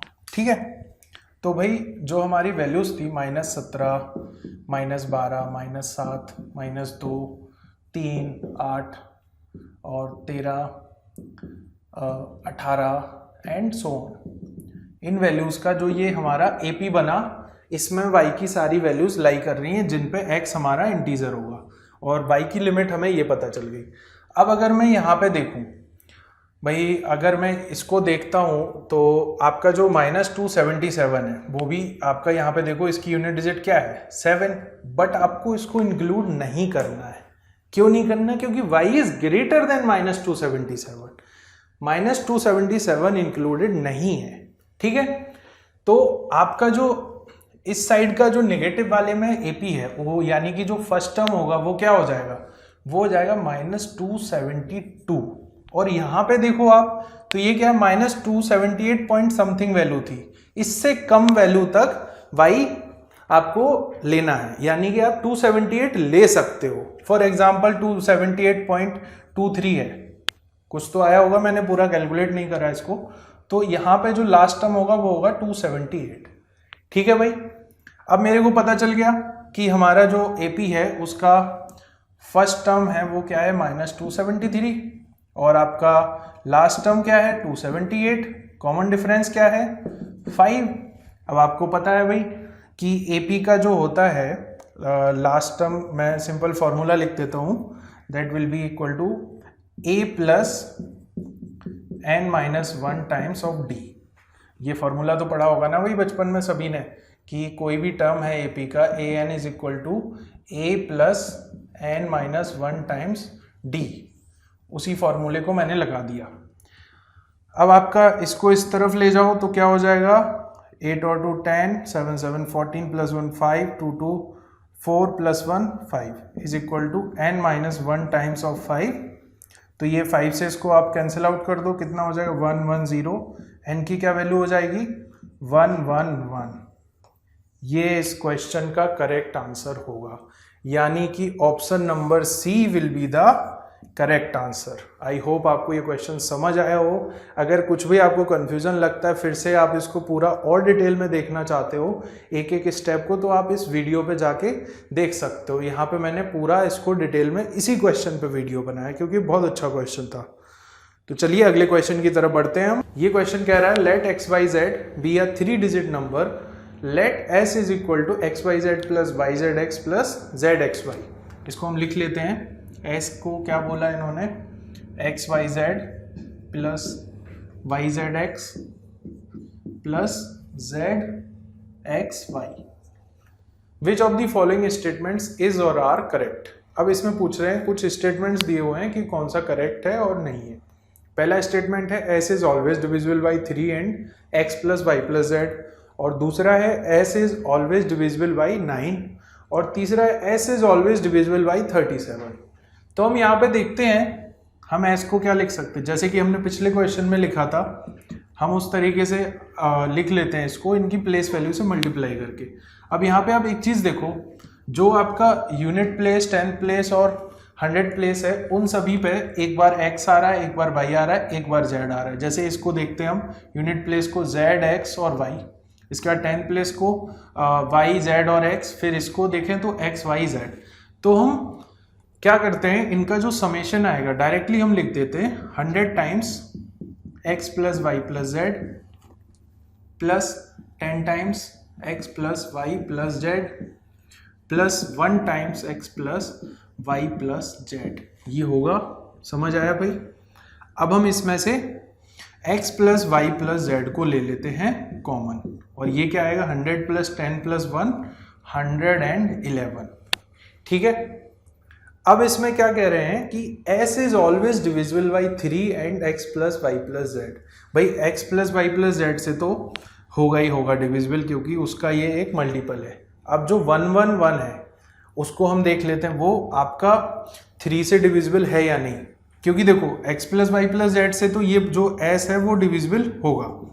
3 से देखने के लिए देखो, x plus y plus z की तो वैल्यू कुछ भी हो सकती है, तो उसको हम श्योरिटी से नहीं कह सकते, तो हम 111 को चेक कर लेते हैं। 111 को चेक करेंगे तो इनकी सारी डिजिट्स का सम क्या है, 3 है, और 3 का डिविजिबिलिटी टेस्ट यही तो कहता है, अगर उनकी जो कोई भी नंबर है, अगर उनकी डिजिट्स का सम 3 से डिविजिबल है तो वो नंबर भी 3 से डिविजिबल होगा। तो इसका मतलब जो s है वो 3 से भी डिविजिबल होगा। तो हमारा स्टेटमेंट 1 जो है वो ट्रू है। अब हम देखते हैं अगला statement, s is always divisible by 9। अब यहाँ पे जो डिजिट्स का सम है वो तो 3 आ रहा है, तो इसको हम श्योरिटी से तो नहीं कह सकते कि ये 9 से डिविजिबल होगा ही होगा। तो ये वाला जो है आपका फॉल्स होगा, क्योंकि इसमें ऑलवेज लिखा है, और x plus y plus z की वैल्यूज हमको कोई आइडिया नहीं है, कुछ भी हो सकती है भाई, क्योंकि वेरिएबल है वो तो। और जो तीसरा स्टेटमेंट है वो है s is always divisible by 37। तो भाई ये जो है हम देख लेते हैं, इसको 111 को चेक कर लेते हैं, क्योंकि x plus y plus z का तो पता नहीं, क्या कोई भी वैल्यू हो सकती है। इसको अगर हम आपका 37 को 3 से करेंगे तो आपका 21, और आपका हाँ, तो ये जो s है ये आपका 37 से डिविजिबल होगा, तो ये ट्रू होगा। तो इस क्वेश्चन का जो करेक्ट आंसर होगा वो होगा option number D, that is 1 and 3। ठीक है। आई होप आपको ये समझ आया होगा क्वेश्चन। हमने पहले तो जो स्टेटमेंट था, जो क्वेश्चन था, उसको हमने पूरा लिख लिया, क्या क्या चीज़ें दी हुई थी, उसके बाद हमने एक एक स्टेटमेंट को वेरीफाई कर लिया। चलिए अब हम चलते हैं अगले क्वेश्चन की तरफ। हाँ, तो अगला क्वेश्चन कह रहा है कि in covering certain distance the average speeds of x and y are in the ratio 4:5। If x takes 45 minutes more than y to reach the destination, then what is the time taken by y to reach the destination. अब अगर हम इसमें देखें तो हमें given है average speed का ratio, वो हमें गिवन है, मान लेते हैं ये देखिए x और y का जो हमें गिवन है वो है 4:5। इनकी स्पीड हम मान लेते हैं sx और sy। और अब ये कह रहे हैं कि कोई एक डिस्टेंस है, उसको ट्रेवल करने में x को लगता है, मान लेते हैं हम, इनका जो टाइम है वो tx है, और y को जो टाइम लगता है उसी डिस्टेंस को ट्रेवल करने में वो है ty। तो अब यहाँ पे हमको दिया है कि x जो है वो y से 45 मिनट्स ज़्यादा लेता है, ये हमको गिवन है। अब हमसे पूछ रहे हैं कि what is the time taken by bike to reach the destination. अब आप अगर जानते होगे, बिल्कुल जानते होगे भाई, speed is equal to distance upon time. ठीक है, तो जो स्पीड है वो आपका इन्वर्सली प्रोपोर्शनल होता है टाइम के। अगर हम d को सेम डिस्टेंस पे बात करें तो हमारा जो टाइम का रेशियो होगा वो क्या होगा, स्पीड के रेशियो का इन्वर्स होगा। तो हमारा जो टाइम का रेशियो होगा x और y का वो हो जाएगा 5:4। ठीक है, अब मैं यहाँ पे सिंपली कह देता हूँ कि भाई tx की वैल्यू मैं मान लेता हूँ कुछ 5p है और टाइम जो y को लगा वो है 4p, क्योंकि रेशियो हमें गिवन है उससे हमने ये लिख लिया। अब tx माइनस ty 45 है, मैं यहाँ सिंपली लिख देता हूँ 5p minus 4p equal to 45, p की वैल्यू आ गई 45 और हमसे पूछा है कि y को कितना टाइम लगेगा। y को लग रहा है भाई 4 टाइम्स p, 45 90 और 2 टाइम्स आपका 180 हो गया। इस क्वेश्चन का आंसर हो जाएगा option C, that is 180 minutes. Very easy question. चलिए नेक्स्ट क्वेश्चन क्या कह रहा है कि for 2 observations the sum is s and product is p, what is the harmonic mean of these 2 observations. ठीक है, अब यहाँ पे सम गिवन है, कोई भी 2 नंबर्स x और y का, वो कितना है s, और आपको प्रोडक्ट गिवन है। प्रोडक्ट कितना गिवन है भाई, प्रोडक्ट गिवन है p। अब पूछ रहे हैं कि हार्मोनिक मीन क्या होगा इन ऑब्जर्वेशंस का। हार्मोनिक मीन हमको पता होना चाहिए इस क्वेश्चन को सॉल्व करने के लिए। हार्मोनिक मीन होता है the reciprocal of the arithmetic mean of the reciprocal of the numbers. अगर x और y है तो भाई इस डेफिनेशन से ही चलते जाते हैं, तो जो भी अरिथमेटिक मीन है, अरिथमेटिक मीन इनका क्या होगा, इनके रेसिप्रोकल का। मैं यहाँ पे आपके इजी करने के लिए डेफिनेशन लिख देता हूँ। This is the reciprocal of arithmetic mean of reciprocal of numbers, of numbers. ठीक है भाई, अब मैं क्या करता हूं, हार्मोनिक मीन के लिए डायरेक्टली यहां से फॉर्मूला लिख देता हूं। वो होगा आपका, ये आपका हो जाएगा 1/x प्लस 1/y और ये हो जाएगा 2। कैसे लिखा देखो, arithmetic mean of reciprocal of numbers यानी कि 1/x प्लस 1/y/2 और इसका भी रेसिप्रोकल, इसका रेसिप्रोकल क्या हो गया, ये हो गया, यानी कि हार्मोनिक मीन। तो इसको हम क्या लिख सकते हैं, तो हम HM यहाँ से लिख देंगे, it is equal to 2/xy, आपका LCM आ जाएगा और y प्लस x हो जाएगा। तो ये आपका हो जाएगा HM। अब यहाँ पे देखो आप, सम जो है वो क्या है y प्लस x और प्रोडक्ट क्या है y टाइम्स x। ठीक है, तो ये हो गया आपका p और ये हो गया s, p ऊपर चला जाएगा तो क्या हो जाएगा 2p/s। ये हो जाएगा इस क्वेश्चन का आंसर, यानी कि ऑप्शन नंबर सी 2p/s। तो इस क्वेश्चन का आंसर हो गया हमारा ऑप्शन नंबर सी। अगला क्वेश्चन देखते हैं। अगला क्वेश्चन कह रहा है if the annual income of x is 20% more than that of y, then the income of y is less than that of xy p%, what is the value of p। तो भाई यहाँ पे simply बोला गया है कि x जो है, x की एनुअल इनकम जो है वो y की एनुअल इनकम से 20% ज़्यादा है। ठीक है, तो ये क्या लिख सकते हैं हम, इसको हम लिख सकते हैं y plus 20/100 times of y, यानी कि आ जाएगा आपका 120/100 टाइम्स ऑफ y। ठीक है, अब इसमें ये कह रहे हैं कि आपको y जो है x के टर्म्स में बताओ कितना लेस है। इसका मतलब है इन्होंने कह दिया कि y is p% less than that of income of x। अब ये कह रहे हैं इसकी वैल्यू बताओ, यानी कि p की वैल्यू बताओ। अब मैं यहाँ पे y को अगर लिख देता हूँ इसके टर्म्स में, x के टर्म्स में, तो क्या आएगा, यहाँ से मैं लिख सकता हूँ, देखो यहाँ पे दिया हुआ है x equal to 120/100 times of y, तो y को मैं लिख दूंगा 100/120 टाइम्स ऑफ x, लिख सकता हूँ भाई। इसको इधर ले गए, इसको नीचे ले गए, तो मैं यहाँ लिख देता हूँ 100/120 times of x is equal to x minus P upon 100 times of x। x यहाँ पे सारा कैंसिल आउट हो गया। अब मैं अगर यहाँ पे सिंप्लीफाई कर लूँ इसको तो P अपॉन 100 ये क्या हो जाएगा 1 माइनस 100 अपॉन 120 हो जाएगा भाई। अब मैं क्या करता हूँ 100 को उधर भेज देता हूँ तो ये क्या हो जाएगा P की वैल्यू हो जाएगी 100 माइनस यहाँ पे ये 10,000 हो जाएगा और ये नीचे रहेगा 120 और P की वैल्यू क्या हो जाएगी यहाँ से एक आप कैंसिल कर सकते हो 0 0 तो ये हो जाएगा आपका 1200 माइनस 1000 अपॉन 12 तो ये P की वैल्यू निकल के आ जाएगी 200 अपॉन 12। ठीक है तो भाई P की वैल्यू हो गई 200 अपॉन 12। इसको मैं ये भी लिख सकता हूँ भाई 4 से जाएगा 3 टाइम्स 50 तो ये हो गया 50 अपॉन 3।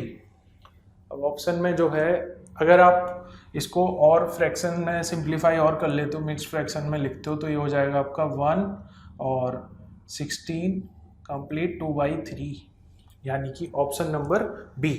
तो इसका जो आंसर है वो हो जाएगा option number B that is 16 complete 2/3। अब हम मूव करते हैं। चलिए अगला क्वेश्चन देखते हैं क्या कह रहा है। What is the least perfect square which is divisible by 3 4 5 6 7। अब ये कह रहे हैं कि ऐसा कौन सा लीस्ट परफेक्ट स्क्वायर नंबर है जो कि इन सभी नंबर से डिविजिबल होगा। तो सबसे पहले हम देख लेते हैं ऐसा कौन सा लीस्ट नंबर है यानी कि लीस्ट कॉमन मल्टीपल इन सभी का। तो इनका जब एलसीएम लोगे आप जो बेसिक मेथड होता है बहुत इजी है एलसीएम आप इसका ले सकते हो 3 × 4 × 5 × 7 क्योंकि ये सभी तो आपका 3 5 7 प्राइम हो गए और 4 और 6 4 का आपका 4 यहाँ पूरा आ गया 6 में आपका ऑलरेडी 3 और 2 इधर इंक्लूड हो गए तो आपका एलसीएम आ जाएगा। ये आपका लीस्ट कॉमन मल्टीपल है इन सभी नंबर का मतलब कि ये नंबर ऐसा है जो इन सभी से डिविजिबल होगा। अब आपसे पूछा गया है कि लीस्ट परफेक्ट स्क्वायर। अब इसको स्क्वायर बनाने के लिए क्या करना होगा।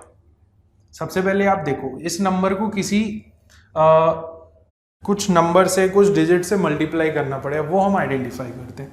अगर आप इसको देखो 3 तो और कहीं तो 3 आ नहीं रहा तो इसका पेयर नहीं बन रहा तो ये स्क्वायर नहीं हो सकता तो एक बार तो 3 से कर दो।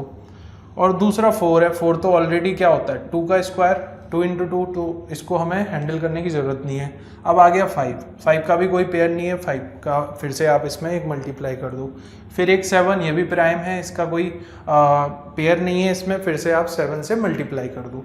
तो आपका जो ये पूरी डिजिट बनेगी ये होगी least perfect square which is divisible by 3 4 5 6 7। इसका अब हम मल्टीप्लाई करके देख लेते हैं। ये आपकी डिजिट बन गई 3 × 5 × 7 तो हो गया आपका 3 4 12 60 12 × 5 60 हो जाएगा और फिर आपका 49 हो जाएगा 7 7 और ये आपका 15 हो गया तो यहाँ 15 6 90 900 हो गया ये इंटू 49। ठीक है भाई ये आपका बचा।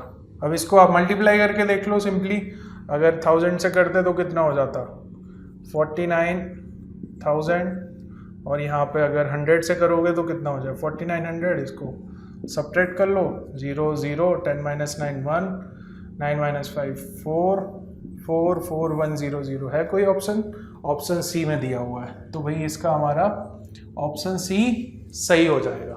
ठीक है हाँ तो अगला क्वेश्चन कह रहा है in a water tank there are 2 outlets it takes 20 minutes to empty the tank if both the outlets are open if the first outlet is open the tank is emptied in 30 minutes what is the time taken to empty the tank by second outlet.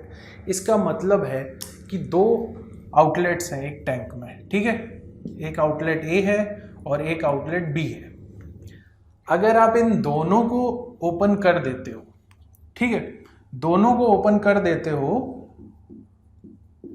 तो लग रहे हैं यहाँ पे कितने minutes 20 minutes. ठीक है उस टैंक को एम्प्टी करने में। और अगर आप केवल ए को ओपन करते हो तो लग रहे हैं 30 मिनट्स। अब ये पूछ रहे हैं कि भाई यहाँ पे क्या आएगा मतलब कि केवल अगर बी को ओपन किया तो एम्प्टी होने में कितने मिनट लगेंगे।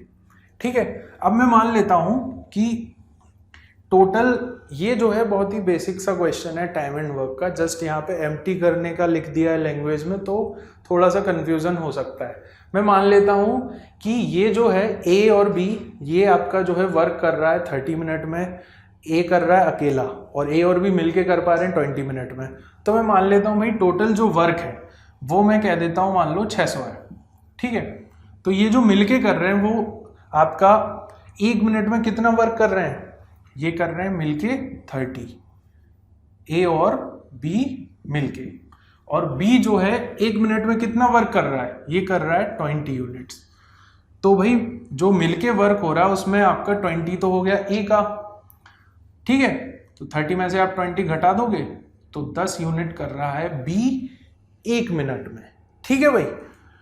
तो यहाँ पे आप बी को 1 मिनट में कितना वर्क करने का उसका कैपेसिटी है, वो है 10 यूनिट।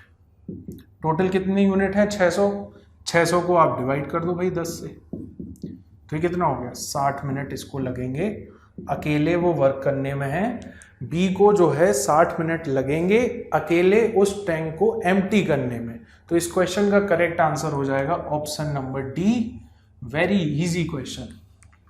चलिए अब हम चलते हैं अगले क्वेश्चन की तरफ। अगला क्वेश्चन कह रहा है कि if X square minus 1 is a factor of A X power 4 plus B X cube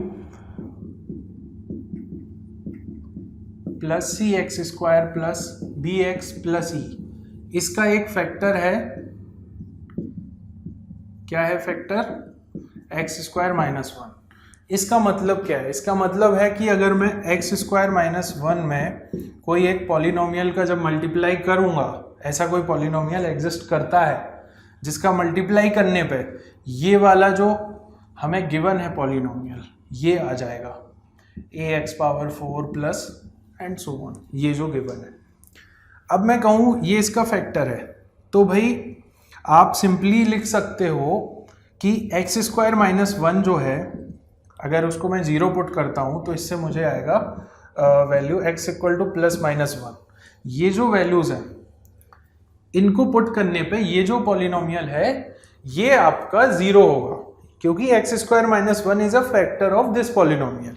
तो अब मैं ये वैल्यू पुट करके देखता हूँ, तो यहाँ से x गायब हो जाएगा और वैल्यू हमें मिल जाएगी। सबसे पहले हम -1 पुट करके देखते हैं।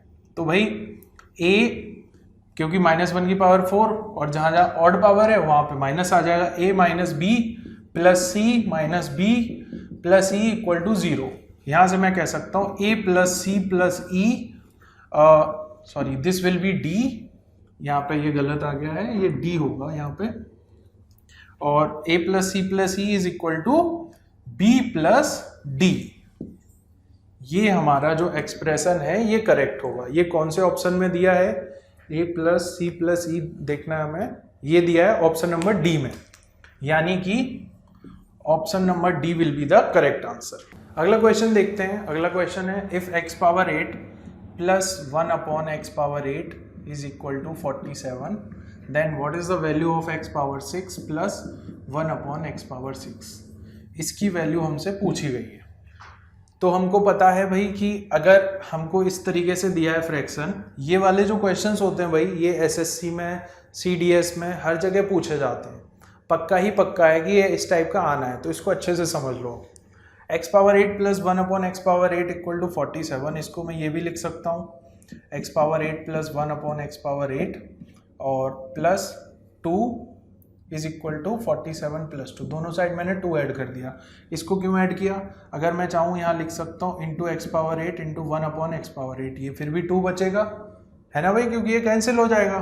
तो ये आपका क्या हो गया, x power 4 plus 1 upon x power 4 का स्क्वायर इज इक्वल टू 49, और अगर मैं दोनों साइड अंडर रूट कर दूँ तो ये क्या हो जाएगा, यहाँ पे 49 का भी अंडर रूट 7 हो जाएगा। सिमिलरली मैं यहाँ पे लिख सकता हूँ x power 2 plus 1 upon x power 2, इसका स्क्वायर क्या हो जाएगा 7 प्लस 2 9, फिर से मैं दोनों साइड अंडर रूट कर दूंगा, क्या हो जाएगा 3 आ जाएगा। तो हमारे को इसकी वैल्यू पता चल गई, ठीक है। अब अगर मैं कहता हूँ कि भाई कोई भी नंबर है, जैसे आपके पास a प्लस बी का क्यूब निकालना है, तो ये क्या होता है a cube plus b cube plus 3ab times a plus b, है ना। तो इसको मान लो मैं कह देता हूं ये p है, ठीक है। तो भाई p cube is equal to, और ये क्या है आपका a cube plus b cube plus 3ab into p। अब अगर a और b जो है वो एक दूसरे के रेसिप्रोकल हैं तो ये क्या हो जाएगा, 1 हो जाएगा, है ना। तो यहां पे मैं कह सकता हूं p cube is equal to a cube plus b cube plus 3 times p, और आपका a cube plus b cube क्या हो जाएगा, ये हो जाएगा p cube minus 3p। Similarly यहां पे है एक्स स्क्वायर और 1 अपॉन एक्स स्क्वायर एक दूसरे के रेसिप्रोकल है, तो आपको अगर x power 6 plus 1 upon x power 6 निकालना है तो आप सिंपली कर दो, p क्यूब क्या है, p क्या था a प्लस बी, यानी कि x square plus 1 upon x square, यानी कि 3 का cube minus 3 into p that is 3। तो ये आ जाएगा आपका 27 माइनस 9 दैट इज 18। तो ये आपका आंसर हो जाएगा। 18 कौन सा ऑप्शन है, option number C. Option number C will be the correct answer of this question. तो आई होप आपको समझ में आ रहे होंगे सॉल्यूशंस, और आपको किसी भी सॉल्यूशन में, किसी भी क्वेश्चन में आपको कोई भी डाउट लगता है तो कमेंट करिए, और इस वीडियो को लाइक करिए। आपको अच्छा लगा हो तो इस वीडियो को आगे भी शेयर करिए अपने दोस्तों के साथ ज़्यादा से ज़्यादा, और हमारे चैनल पेंडुलम वीडियो को सब्सक्राइब करें। आप वेबसाइट पे जाके क्विज़ेस भी अटेम्प्ट कर सकते हैं, रोज़ाना करंट अफेयर्स पढ़ सकते हैं, और भी बहुत सारा फ्री में स्टडी मटेरियल अवेलेबल है वेबसाइट पे, आप वहाँ पे जाके देख सकते हैं। और बहुत ही जल्द इसका part 3 that is question number 51 to 75 भी आएगा, और उसके आगे के क्वेश्चंस भी कराए जाएंगे। Thank you so much.